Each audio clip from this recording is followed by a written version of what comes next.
Welcome to the number 9 team in this deep dive series, bringing on the Philadelphia 76ers. And, well, okay, Ben Simmons, duh. Everything about this team's potential is placed on either Ben Simmons coming back or who Daryl Morey trades Ben Simmons for.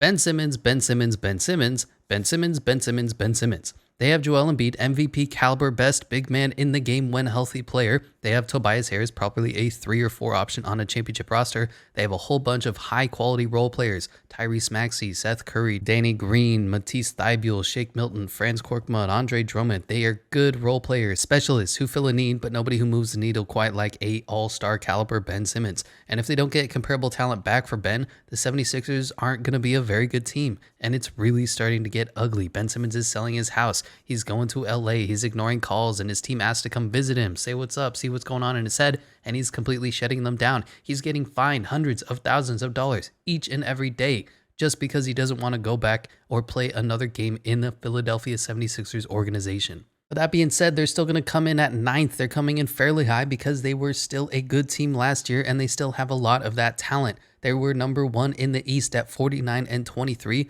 came in 3rd at the 2020 end of the regular season power rankings, and if they didn't completely fall apart against the Atlanta Hawks, they were going to give the Milwaukee Bucks a run for their money. But let's talk about this offseason where not a lot changed. They flipped Dwight Howard for Andre Drummond. Comparable in overall talent-wise, if you look at like their 2K ratings, they're probably similar. I would say Andre Drummond is a little higher right now just because Dwight Howard is a little bit older. They have their different talents. Dwight Howard is a rim-protecting, rim-running big. Andre Drummond grabs rebounds, and that's about it. And honestly, I'm more in the Andre Drummond is a trash player camp. I love the rim protection and defensive mentality that Dwight Howard brought, despite his age, despite his technical foul issues, and just everything that he does on the court. But I would consider this overall a downgrade at the backup center position, but of course, that's not really a big deal in the NBA. They each do their things a little bit differently. They lost George Hill, and at this point, it looks like that's going to be a much bigger loss than expected. I know George Hill isn't a great point guard by any stretch of the imagination, but right now they are really hungry for ball handlers. They're struggling even to bring the ball up the court at this point, especially if Ben Simmons never comes back. And of course, Ben Simmons is completely out on this team, which is probably the biggest move of this offseason, but it's still in progress. They did bring in Jaden Springer, first-round pick at pick 28, and Charles Bassey, a late second-round pick as well. Let's talk about this point guard room where they're going to come in at 12th. And this is with the Ben Simmons in the starting lineup power ranking that I'm giving them. Ben Simmons, in my opinion, is the 12th best point guard in the NBA right now. The problem when you have a generational talent at a single position, a former number 1 overall pick who's so good, you don't make it a priority for future drafts in the offseason. You don't say, oh, we have Michael Jordan, let's go get a second one. You fill out the other spots on the team. You fill out the wing positions. You fill out the big men. So Ben Simmons was expected to be here for probably another 10 to 15 years. Without Ben, the team is practically empty at the point. And I said this a little bit earlier, they don't even have somebody to just bring the ball up the floor without turning it over. Andre Drummond was running the offense in the first preseason game. I mean, yikes. The Raptors were wreaking havoc, applying full court pressure to whoever brought the ball up because of their ball handling, we'll call it, issues. Shake Milton started the second preseason game at point guard. Tyrese Maxey plays valiantly, but he's just not a bona fide point guard 1. It's so tough for them to get into their offenses. Now, granted, their offenses give the ball to Joel Embiid and get the fuck out of the way, but still, even that is difficult for them right now. So let's talk about Ben Simmons. And you sports fans, people who think they know a thing or two about basketball have been saying this for years. Ben Simmons needs to go to another team. Ben Simmons needs a team of his own. Ben Simmons and Joel Embiid aren't going to work together. And as we saw with Giannis, just because you can dribble and pass and are a freak athlete, that doesn't mean you're not a big. If you're 6'10" and you can't shoot, you're going to be stuck as a big in the NBA. And we can all agree at this point, Ben Simmons does need his own team. Everybody and their mama wants to see Ben Simmons on his own team. See what he can do with a 5-out offense. Let Ben do everything and watch him blossom or fail. It was just really unfortunate that the team he's drafted to was literally the worst possible team to have Ben Simmons on. Joel Embiid needs his own center touches. There's a few other teams like the Nuggets maybe who would have these same chemistry problems, but few other teams have this exact set where Ben Simmons' skill set, we'll call it, overlaps completely with their best player in the league, somebody who's an MVP candidate, one of the best players in the game. Go watch B-Ball Breakdown, one of the few NBA analysts that I actually respect, and he shows how marginalized Ben Simmons was on the Philadelphia offense, how they just hide him in the dunker spot, and it was a huge detriment to the entire Philly offense, to Joel Embiid post-ups, to anything that they tried to do. Doc Rivers would just hide Ben Simmons instead of utilizing him in any way. But as for Ben Simmons, the player, he literally has no touch. He lost his confidence. It is what it is. He can't shoot. He won't shoot. Whatever you want to call it. He has the demons. He doesn't have the ego. He's just a playboy socialite who would rather drink Mai Tais than get better at basketball. Whatever you want to call it. The one thing we can all agree on is that not everybody is built like Giannis, and Ben Simmons is definitely not. How does Scottie Pippen say it? Quote, Giannis don't mind being humiliated. That's the difference between him and Ben Simmons.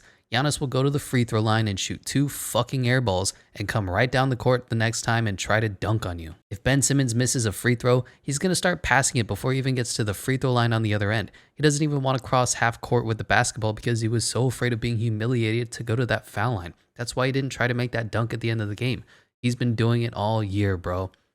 And he's completely right, because the biggest issue about Ben Simmons isn't that he's a bad player. That's what's so frustrating about him. He is a great player. He was the #1 overall pick in the 2016 draft. He was Rookie of the Year. He's a 3-time NBA All-Star. He was a steals leader, an All-NBA defender who averaged 16, 8, and 8 in his entire career, a jump shot away from being elite. Point center Ben Simmons was elite. Everybody talks about that game where he dropped 40 on Rudy Gobert.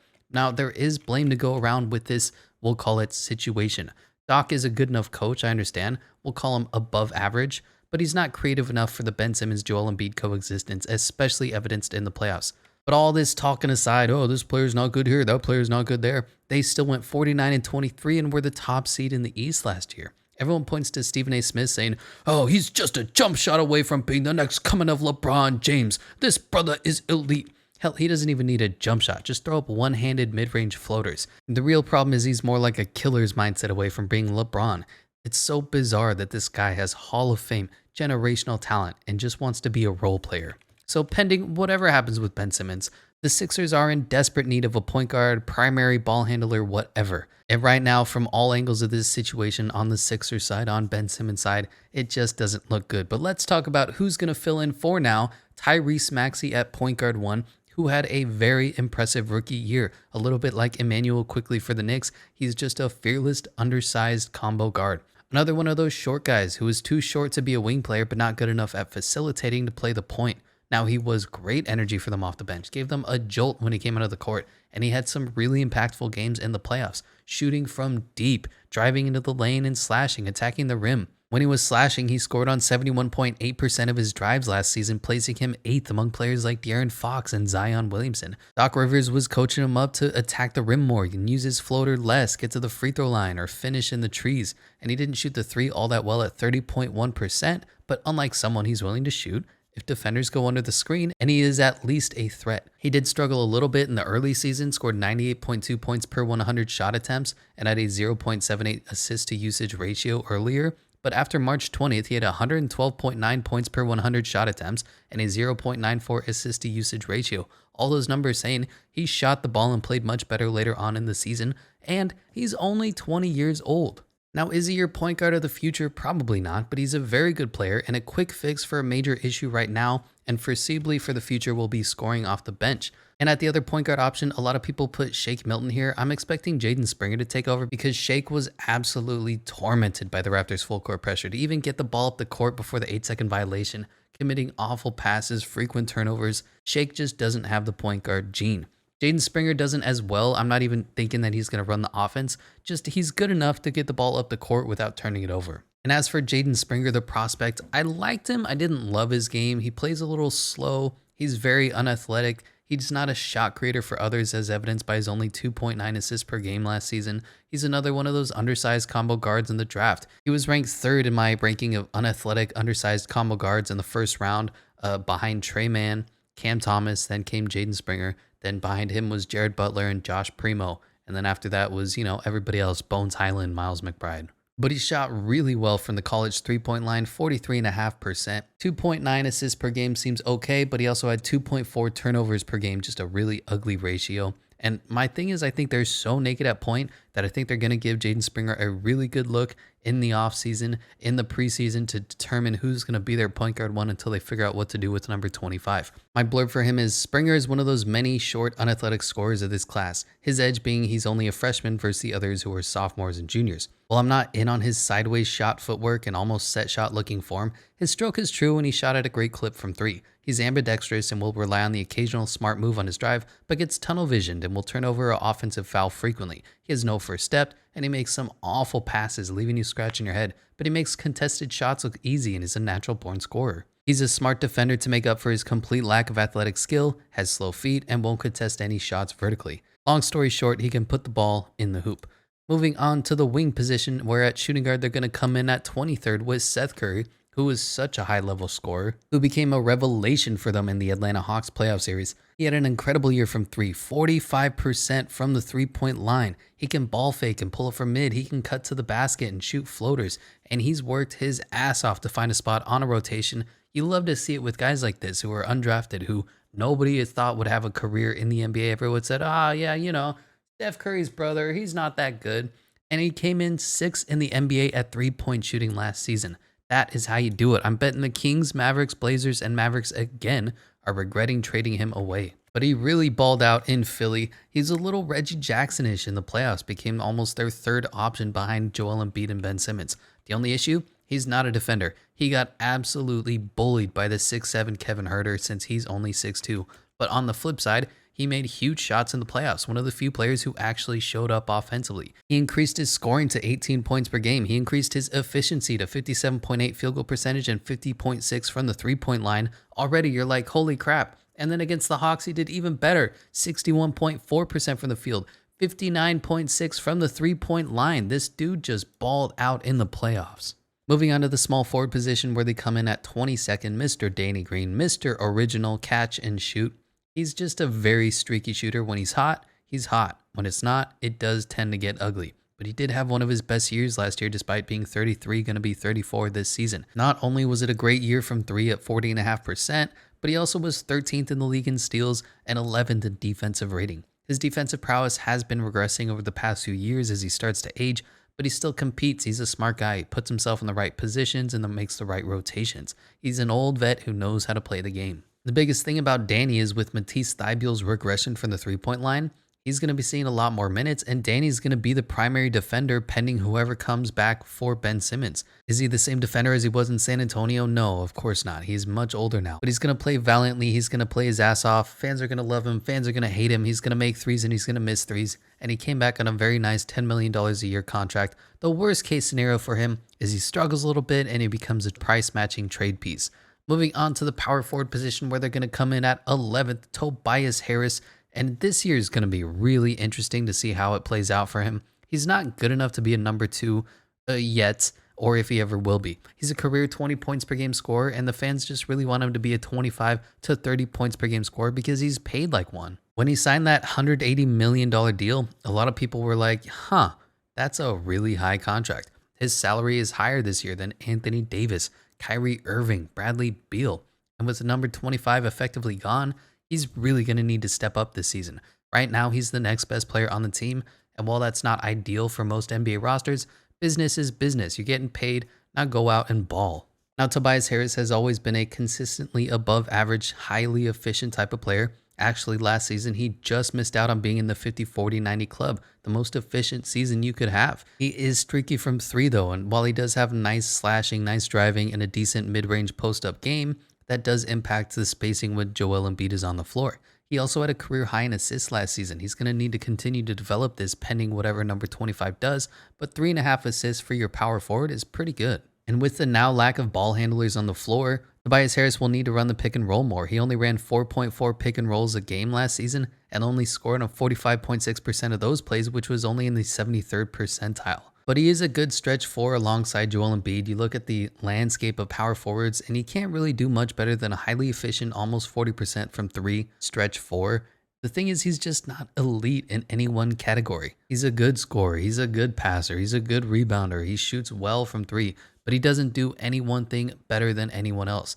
He is the ultimate professional, a well-respected locker room guy, just a guy you always wonder what if he was better? The next thing they're going to try to include in his game this season to look out for is his pull-up three-point shooting. It's a major point of emphasis for him. Last year, he only attempted one pull-up three per game at 30% shooting. The year before, he shot 1.2 a game at 31.8% shooting. Yet back when he was on the Clippers, he shot 1.3 a game at 47% shooting. And like I've said 15 times already, with Ben Simmons gone, he's really going to need to take that step up, play make, shoot off the dribble, whatever. And the thing is, he's just hitting his prime now at 29, so this is going to be the best Tobias Harris he can be. Moving on to the center position where they're going to come in at number 1. I know Jokic won the MVP, but all things being equal, Joey playing 72 games, he's my MVP largely because of his impact on the defensive end. I think they're almost a push offensively, and defensively, it's no contest. Nikola Jokic rightfully won the MVP. Joel Embiid is rightfully the better player. And Joel Embiid is one of the few players in the NBA that completely can take the game over. He is a mean post game. He is a sweet face-up shot from mid. He can shoot the 3 at 37% last year. You just don't really want him to take too many threes unless he's hot. Up until last year, he's always been well below average from deep, and he's so good in the post that you just want to get his butt into the post and make him bully whoever's trying to quote-unquote defend him.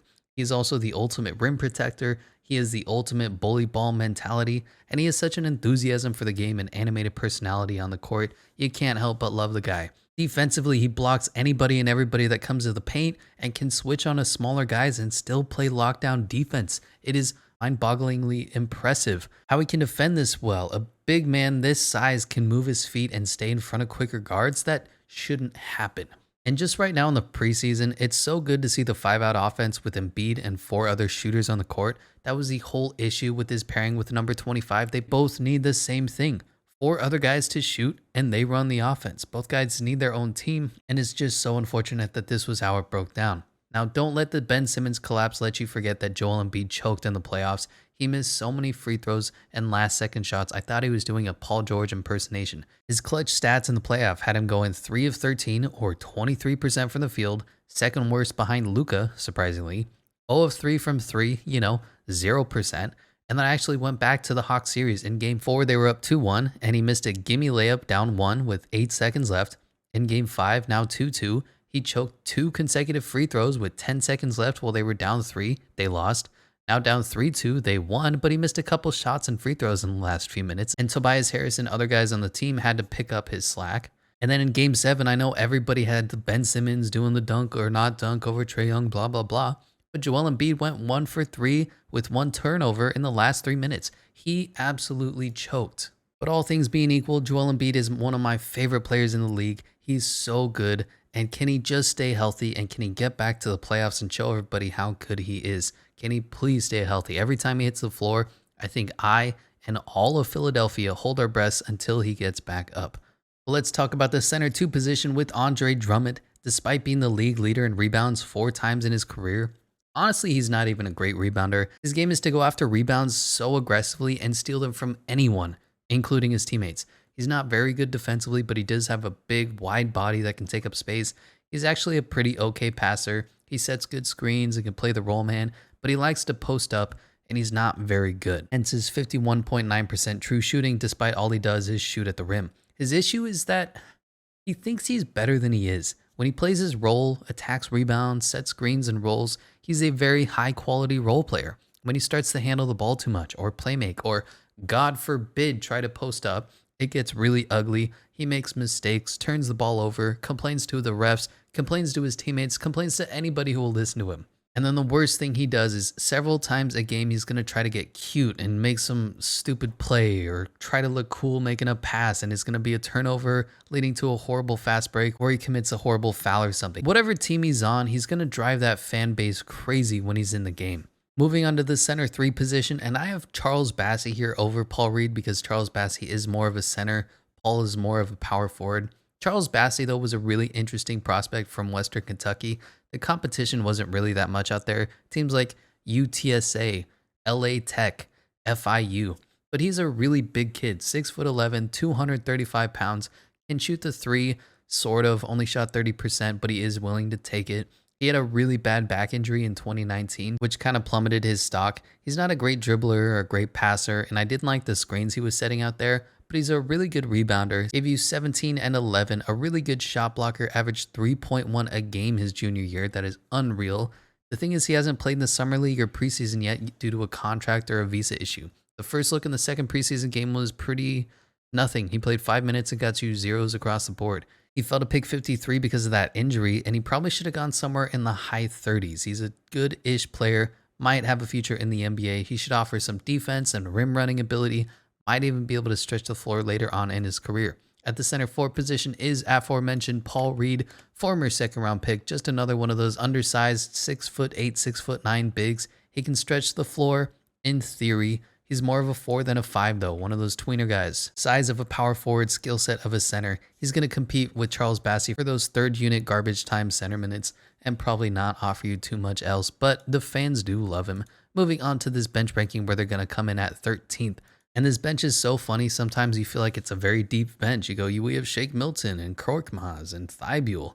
And then other times you go, wow, our team sucks, our bench is horrible. But let's talk about Matisse Thybulle, the elite defender. 1.6 steals a game last season, 1.1 blocks a game, defensive plus minus of 4.3, second team all defense.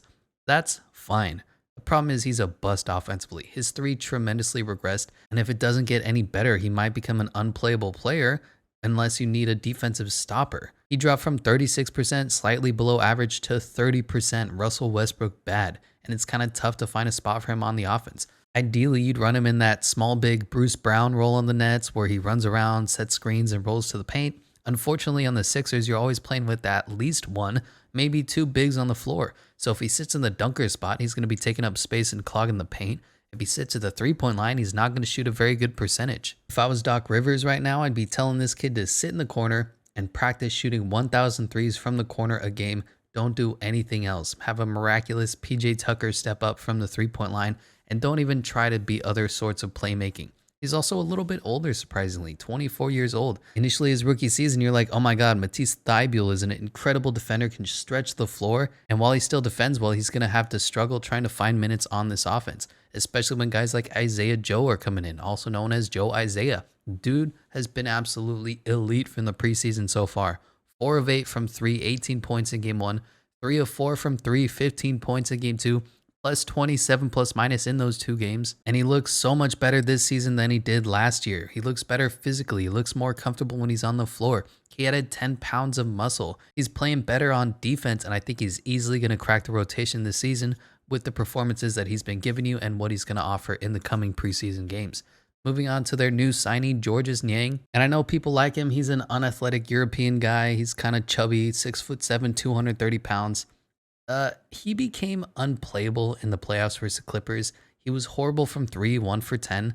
He was an awful defender. He can't move his feet at all. And he just doesn't really offer you much in any one area. He's already 28 years old as well. Pretty old for a player who's only been in the league for a few years. And while he is an upgrade over Mike Scott, sure, he's still a tank at 6'7", 230 pounds with incredibly slow feet. And while he does a little bit of everything, shoots, rebounds, ball handles, tries to defend, one thing he is good at is he's a knockdown free throw shooter, 80 to 90% in his career. He was spotted up for about 60% of his possessions last year, ranked him in the 85th percentile. He's a good enough shooter from deep, a smart player, and he's going to be a backup 4, small ball 5 when the starters go out. Not much more than that. Also here is Furkan Korkmaz, basically a three-point specialist at this point in his career, except he only shoots 37% from the three-point line. He's I don't know, he's okay, good depth, has a nice tradable contract at $5 million per year. More so, I wanted to talk about Shake Milton, and I do like him. He's a good scorer, and he has the ability to create his own shot to some extent. The problem is their point guard depth issues, and seeing him listed at point guard because they have no depth is just a no. He might get stuck at that primary ball handler role, which just is not ideal. He does have some passing to him. He can slash. He's just, when he was thrust into that point guard role, he was so bad so far in this preseason. He really struggled last year as well. His shooting plummeted. His efficiency plummeted. He was so inconsistent. So when his shot falls, it's good. And when he doesn't, he slumps his shoulders. He gives you nothing to the team. The thing is, this also went on Doc. Doc really fucked his minutes up. Some games he'd be playing 21 seconds. Some games he'd be playing 25 minutes. So Shaq was never really sure what his role was on the team. Now trying to move him to the point guard role as well is going to fuck with his head. I have no idea what this season is looking like for Shake Milton, but I do like him as a player. He's shown flashes of being able to play, flashes of being a combo guard. Lastly is Shaq Harrison on the exhibition contract for this preseason. I didn't know he was still in the league.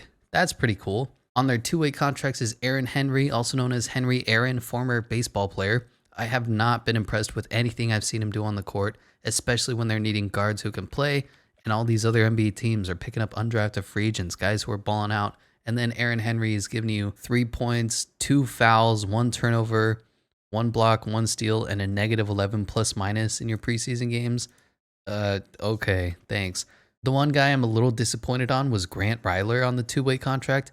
He was looking pretty good at the point guard role for them. He looked okay in the first game against the Raptors. Then boom, tore his meniscus, out for at least a few weeks, if not much longer, because he's going to need to get surgery on that. Just another fucking heartbreak for the city of Philadelphia. Moving on to the coach and culture ranking, where they're going to come in at 15th with the slightly above average head coach of Doc, I don't know that answer, Rivers. I just haven't been impressed by him in such a long time. His teams always seem to blow those big leads. Whenever his team is up 3-1, 3-2, you go, oh God, here we go again with Doc Rivers. He doesn't seem to make good adjustments. He never figured out how to get his two superstars to be productive on the same team in the playoffs, but yet at the same time, he's good enough to lead his guys.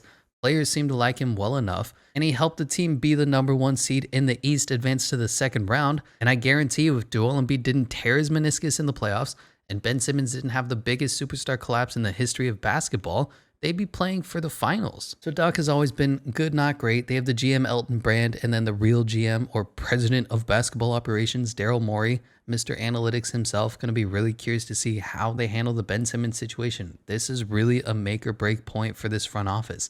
If they fuck up, if they get like Gordon Hayward back, this is going to be a disaster. If they get comparable talent back, if they figure out a way to land Damian Lillard, this is going to be such a win, and this ranking is only going to go up. The one thing you can say is that the owner, Josh Harris, has always been in on trying to win. He does whatever it takes, even if that does mean starting a quote-unquote process. The commitment to winning in Philadelphia is there. The issue is that they just can't do it. They pick horrible draft picks like Jahlil Okafor or Nerlens Noel, or they get their number 1 overall pick, who turns out to be Markelle Fultz, Ben Simmons. They just, whatever they do, they always seem to fail. And right now, it's just heartbreaking to be a Philadelphia 76ers fan.